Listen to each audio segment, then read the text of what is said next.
necessariamente tem que ser nominativo. Então, quando o banco verificou, né, a possibilidade, todas as questões formais envolvendo o cheque, e está tudo perfeito, mas mesmo assim devolve o cheque, volto a dizer, ainda que essa conta corrente tenha fundo disponível, você concorda comigo que isso gera um transtorno, um desconforto, uma situação desagradável para quem emitiu o cheque, né? Isso pode trazer prejuízos materiais, isso pode trazer a quem emitiu uma situação constrangedora. Imagina, eu tenho dinheiro na minha conta, tenho fundo disponível para pagar um cheque e o cheque volta por falta de fundo. Olha que situação constrangedora. Isso pode, eu posso experimentar uma situação bem desagradável com esse tipo de situação. Por esse motivo que o STJ, mais uma vez, editou uma súmula tratando de cheque, que é a súmula 388 do STJ. Uma súmula também muito recente do STJ, que diz que quando ocorre a devolução indevida do cheque, vou repetir, quando ocorre a devolução indevida do cheque, essa devolução gera dano moral em favor do emitente. Então, quando você tem uma devolução indevida de cheque, e essa devolução, ela provoca um dano moral, e esse dano moral é reconhecido pelo STJ, súmula 388 do STJ. Tudo bem? Então vamos agora para a nossa última pergunta. Professor, na conta conjunta, quem responde por cheque sem fundo? Olha a pergunta que esse candidato fez. Que pergunta interessante.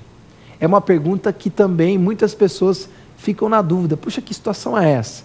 Imagina essa situação. Marido e mulher. Marido e mulher possuem uma conta conjunta. Marido e mulher são cotitulares de uma conta corrente. Eles possuem a chamada conta corrente conjunta. Então, quando você tem uma conta corrente conjunta, o que você localiza no cheque? Vai ter o nome do marido e vai ter o nome da mulher, não é assim? O nome do marido e o nome da mulher, não é assim? Então, vamos imaginar que o marido vai ao shopping, um belo dia de domingo à tarde, ele vai ao shopping para fazer algumas compras. Chegando lá no shopping, ele vê um terno muito caro, mas ele se apaixona pelo terno e o vendedor então cria situações ali e resolve vender aquele terno e quer vender e resolve vender e vendeu mesmo aquele terno para o marido. E o marido então emite o cheque e assina o cheque. Não é assim? A esposa nem está junto. A esposa não faz a assinatura junto com ele. Somente ele assina o cheque. Portanto, quando, mesmo tendo conta conjunta, apenas um deles assinou o cheque, só aquele que assinou o cheque é que emitiu aquele cheque. Então, você tem dois cotitulares, mas apenas um emitente, aquele que assinou o cheque. A pergunta que o candidato fez foi a seguinte: se eu tenho conta conjunta e esse cheque volta por falta de fundo, vamos imaginar que o marido assinou o cheque então, mas o cheque foi depositado e voltou por falta de fundo. Quem que responde por esse cheque? Por exemplo, se você foi quem recebeu o cheque e o cheque volta por falta de fundo, você quer ajuizar uma ação de execução, contra quem que você vai ajuizar essa ação de execução?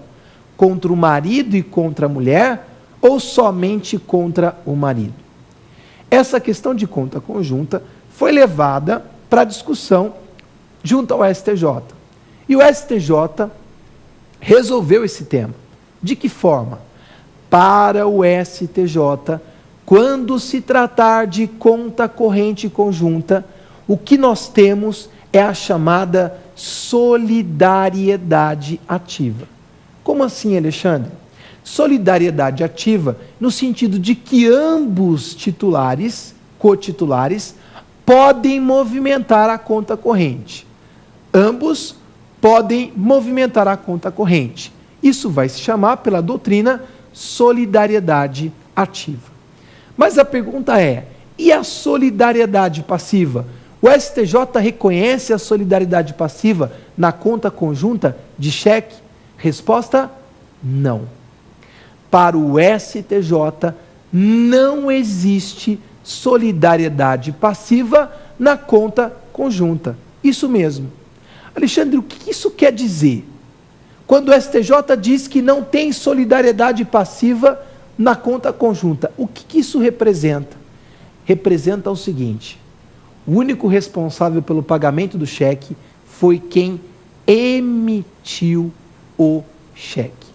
Se foi o marido que emitiu o cheque, ele é o único responsável pelo pagamento do cheque. Se foi a esposa que emitiu o cheque, ela é a única responsável pelo pagamento do cheque. Portanto, meus amigos e minhas amigas, você na qualidade de advogado, e se você quiser ajuizar a ação de execução, cuidado, muito cuidado. Você só vai poder ajuizar a ação de execução contra quem emitiu o cheque. Vamos imaginar que você ajuize uma ação de execução contra o marido e contra a mulher. Sabe o que o advogado da mulher vai fazer? Ele vai pedir a ilegitimidade de parte. Ele vai pedir a ilegitimidade de parte, porque ele é parte ilegítima. Só é parte legítima do processo, no polo passivo, aquele que emitiu. É por esse motivo, inclusive, que quando você tem um cheque e você leva esse cheque de conta conjunta para o tabelionato de protesto, o tabelião de protesto só vai fazer o protesto daquele que emitiu. Aquele que emitiu o cheque. Então vamos imaginar, João casado com Maria. Pela assinatura você identifica que aquele cheque foi emitido por João. Então, nesse caso, o tabelião de protesto só vai protestar a dívida, mas aquele protesto vai constar, a dívida vai constar em nome daquele que emitiu o cheque. Até porque ninguém é protestado. O que é protestado é a dívida. A dívida que é protestada e ficará em nome daquele que emitiu o cheque sem fundo. Para finalizar o nosso tema aqui, quero só dar uma dica para vocês. Essa história de que cheque prescrito não pode ser protestado, tome muito cuidado também. Porque o cheque prescrito, em primeiro lugar, não é de competência do tabelião de protesto, de acordo com a Lei 9492 de 97, Lei 9492 de 97, lá no seu artigo 9, diz que não compete ao tabelião investigar sobre prescrição ou caducidade do título. Ele não é responsável pela verificação se o cheque está prescrito ou não. E ainda que o cheque seja prescrito, ele pode ser levado para protesto sim, porque ele pode perder com a prescrição a sua cambial, ele vai deixar de ser uma cambial, mas ele não deixa de ser um documento de dívida, um documento que representa o direito a um crédito. Então, até mesmo cheque prescrito pode ser levado para protesto.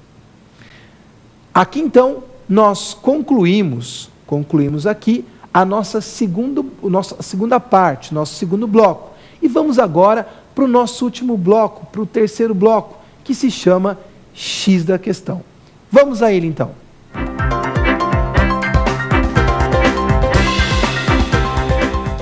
Meu amigo e minha amiga, se você quer obter maiores informações sobre esse tema cheque, ou se você quer ter informações sobre qualquer outro tema do direito, acesse o nosso portal www.lfg.com.br.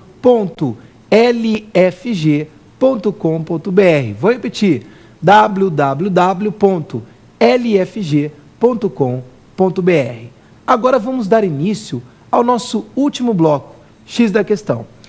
Separamos aqui duas questões de provas anteriores, prova da OAB, e vamos resolver com vocês. Vamos a elas então? Primeira questão, OAB Rio de Janeiro, prova de 2007. O examinador fez a seguinte pergunta: Os atos extrajudiciais que interrompem